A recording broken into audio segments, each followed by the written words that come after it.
If you take your credit card and you go shopping and you run up a large credit card debt, you're running a trade deficit with all those shops. Now, it would be pretty strange if you then blamed all the shop owners for having sold you all those things. You're ripping me off, you're ripping me off, you're ripping me off, I'm running a trade deficit. That is the level of understanding of the President of the United States.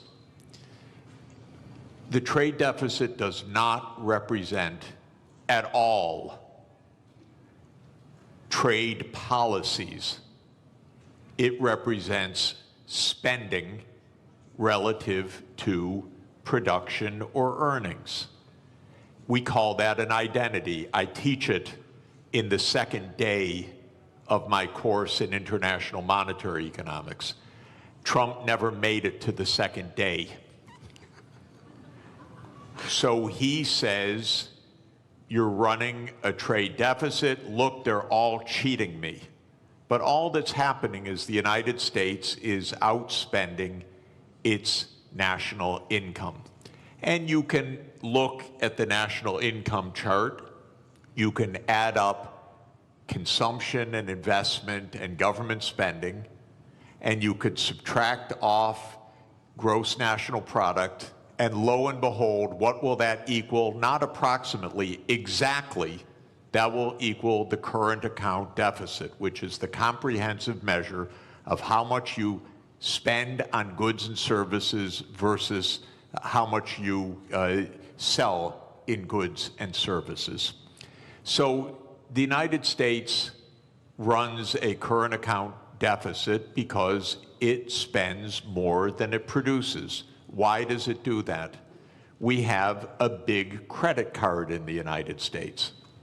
It's called the national government. The US government spends about $2 trillion a year more than it takes in revenues. What it's doing is making transfers to the American people and to American businesses. It doesn't tax Americans for those transfers because, here's another little fact, because the congressmen that vote on the budget got into office by being paid for their campaigns by rich people who don't like taxes. So the political system says, spend, but don't tax us. So we run a chronic deficit in the United States. That spending goes out either as transfer payments or goods and services, and that's more than our national income, which is about $30 trillion, and our spending is about $31 trillion. And that's our trade deficit. And for that, Donald Trump blames the world. Okay, I fail him for this if he were my student. He's my president. It's a little weirder because when he did this, in 2 days, the world lost $10 trillion of market capitalization. By the way, where did it go? Did it get transferred from here to here? No, it got destroyed. Why destroyed? Because trade, something also the President of the United States doesn't understand, is mutually beneficial. So if you stop trade, everybody loses. It's not that one side wins, the other side loses. He cannot understand that concept as a guy that traded real estate in New York. So his idea is somebody had to win, somebody had to lose. But what happened when he made this announcement was $10 trillion was wiped out worldwide. It's not that the US went up and they went down. No, everybody went down because the whole world system is based on a division of labor, and he's breaking that division of labor into pieces. So then people said, this doesn't make sense. Even the very rich people that gave him the money for him to get into office started saying this doesn't make sense. The hedge fund managers who were his big campaign contributors. Elon Musk, who paid for his election, became prime minister. He said this doesn't make sense. And then the markets said this doesn't make sense. Not only $10 trillion, but as the finance minister said, interest rates started to rise because people began to dump U.S. Treasury debt. The safest thing in the world, apparently. So interesting what happened. It's not quite true that he reversed things. First, he left on this 10% tariff, except for one country, for China, 145% where he on some raised products. the tariff rates. That's because the United States has a deep, neurotic attachment to China. The U.S. political system hates China. Why? Because China's big and successful. And so that the U.S. hates. It's a rival, it's a competitor, and so this is the one thing he left on. Now, he's going to mess up everything with this, too, because in a trade war between the U.S. and China, China wins. China does not depend on the U.S. market very much. It's about 12% of China's exports. China will do just fine. It's just dumb policy. There's no more, sorry to say it, there's just no more explanation to this than that. It makes no sense. Now, it raises, if I could, just one last point. How can this happen when it makes no sense? And that, people should understand, we are in one-person rule in the United States. Our political system is in a state of collapse. What President Trump did is an emergency decree. Everything he does is an emergency decree. Literally, you can go on to whitehouse.gov and then follow the menu to executive decrees. And there are dozens of them. And each one starts the same way. With the powers invested in me as President of the United States, I hereby declare A, nonsense, B, nonsense, C, nonsense. Because he's king. Those powers are not invested in the President of the United States. They're invested in the Congress. You read Article 1, Section 8 of our Constitution. It says that all duties originate with the Congress. And specifically in the lower house, all legislation has to start in the House of Representatives. But the U.S., starting in 1945 after World War II, became a military state to a large extent. And so it sprinkled in its legislation emergency, emergency, emergency. And Trump doesn't have to prove anything's an emergency, he just has to say something's an emergency. So suddenly the trade deficit became an emergency, and on that basis he issues a one-person rule. Even his aides don't know what he's doing. You raise one final interesting issue, which is that the market recovered about $4 trillion when he reversed. Anyone who knew that 5 minutes before made billions. This is not the cleanest government in the world, I can tell you. I'd be hugely surprised if some people didn't know just a bit ahead of time, starting with members of the U.S. Congress, by the way. Look, we'll get into the more general issues about protectionism and the end of globalization, question mark, in a minute. But I think what's happening and the directives coming from the White House is such a perfect example of what this panel is about. I'd just like to stay on this just for a few more minutes. Minister, is protectionism always a short-term aim, and does it always come at the expense of the longer-term gain? Donald Trump hasn't said it in public, but apparently in private, during his first term, he was asked about the problem of the US national debt. And his answer was, I don't care because I'll be dead by the time it's a problem. And apparently that's also his approach to the climate crisis. So is this protectionism coming from the White House, a short-term fix which is going to hurt America in the longer term in terms of how it grows? It's not a fix. It's apparently a quick fix, but it's fundamentally flawed, as Professor has very clearly stated. Look, protectionism is nothing new. If you look at post-global financial crisis, the number of annual trade restrictions have gone up dramatically.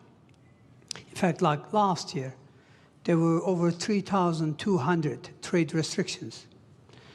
That is almost 11 times higher than what it was pre-global financial crisis.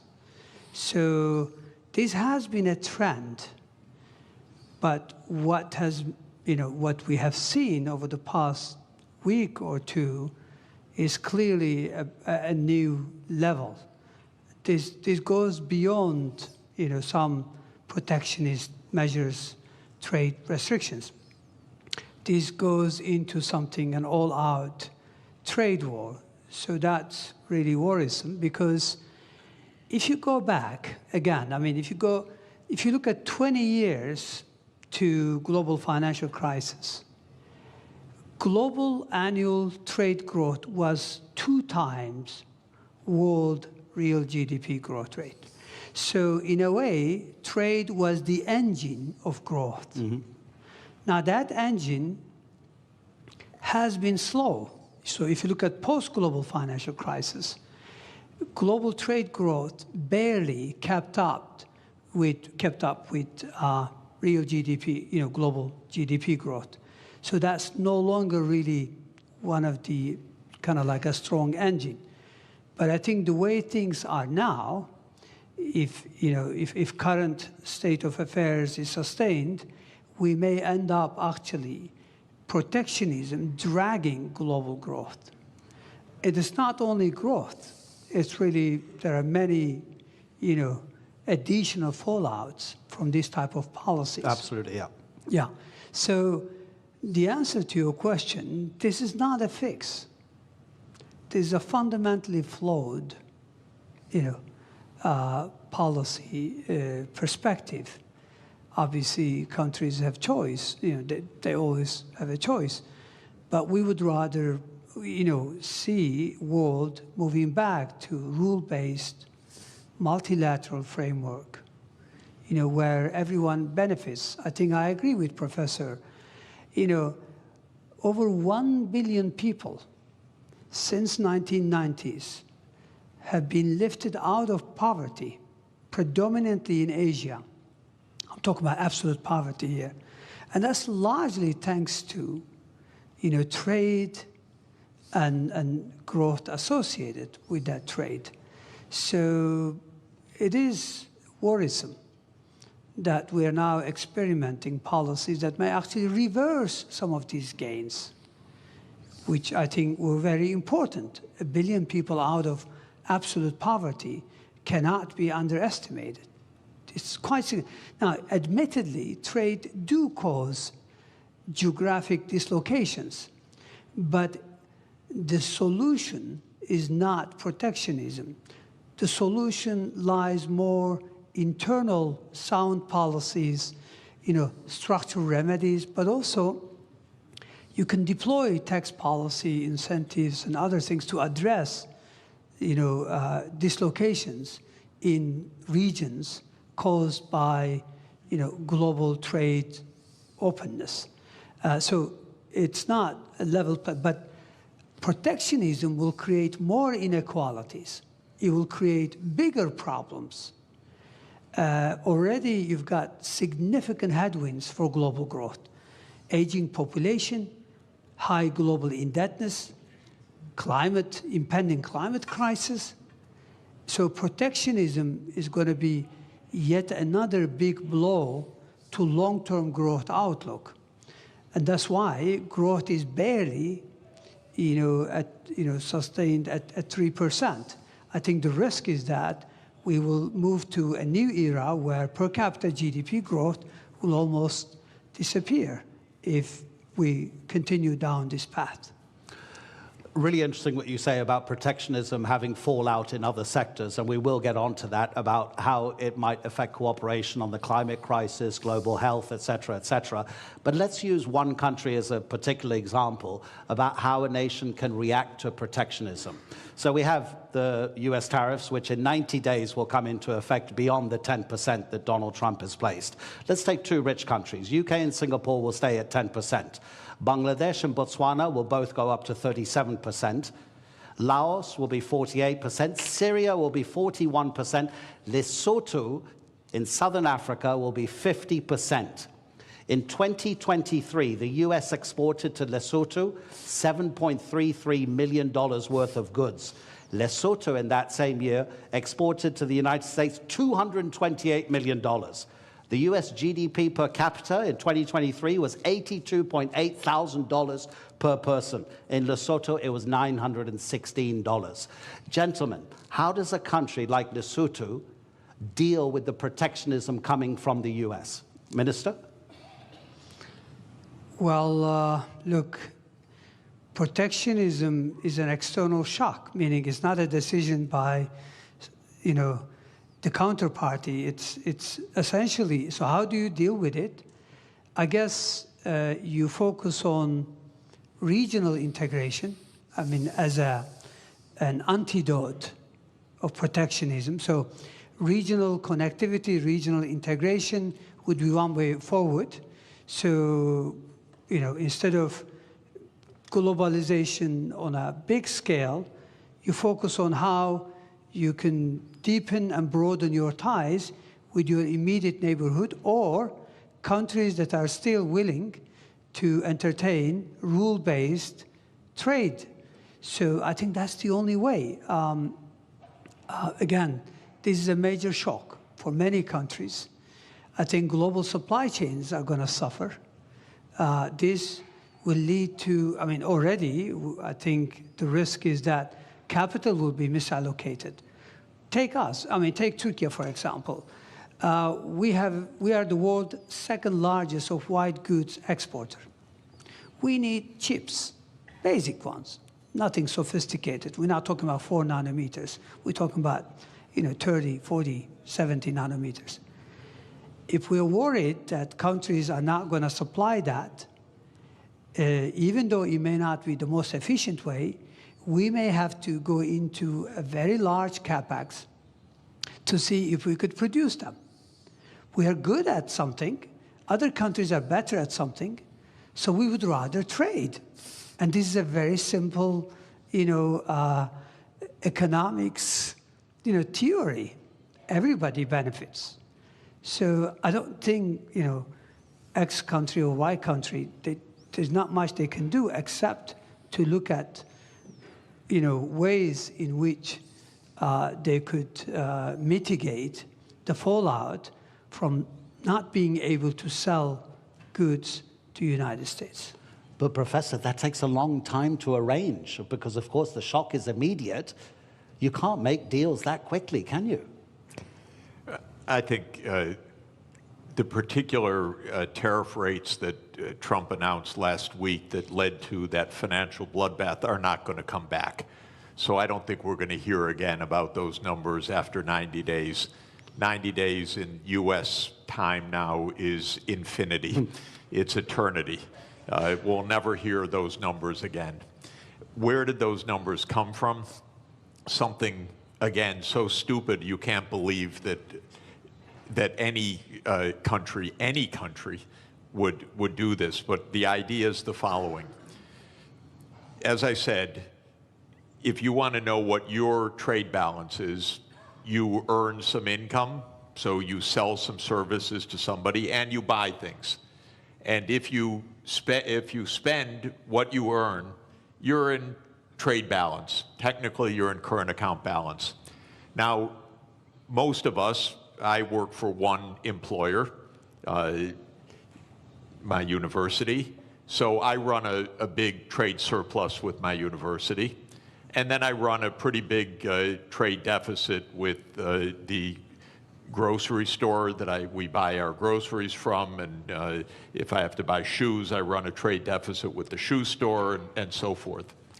Trump's idea, just to add to the craziness of it, is that you should run a trade balance with everybody, not an overall trade balance, but a trade balance with everybody. So you should sell a little bit, you should work a little bit for your shoe store, you should work a little bit for your grocery store, you should go around anytime you want to shop, you trade something. I'll write you an essay if you'll sell me shoes. And you make your living somehow trying to balance your trade with all of your counterparts. Well, this is insane. This is why we have a market economy. You don't have to have balance with every transaction that you do with somebody. But what Trump said was, oh, Lesotho, they sell us more than we buy from them. So they're cheating us. That's literally what he said. Literally what he said. Okay, is it completely delusional or rhetoric? It's delusional, okay? Just so you know. It's weird. But anyway, now, then he calculated a formula. Okay, Lesotho, we have to tax them by the amount to reduce the imports from them so that we have balance with Lesotho. And then they made some absolutely stupid formula that you would not accept in a first year, third week class. It came out of the US Trade Representative's office. They probably were told, do it overnight, the boss wants it. And then they came up with a list of tariffs, country by country, based on the bilateral trade balance. You cannot make this stuff up. This is not it used to be not a Mickey Mouse country, my country. But this is Mickey Mouse. This is not, and I'm sorry, I apologize to Mickey Mouse. He would not do this. Mickey Mouse is smarter than this. So we are in a crazy land, actually, with this. Now, it stopped for a moment. We'll never hear those numbers again. I don't know what we'll hear in 3 months. God help us, really.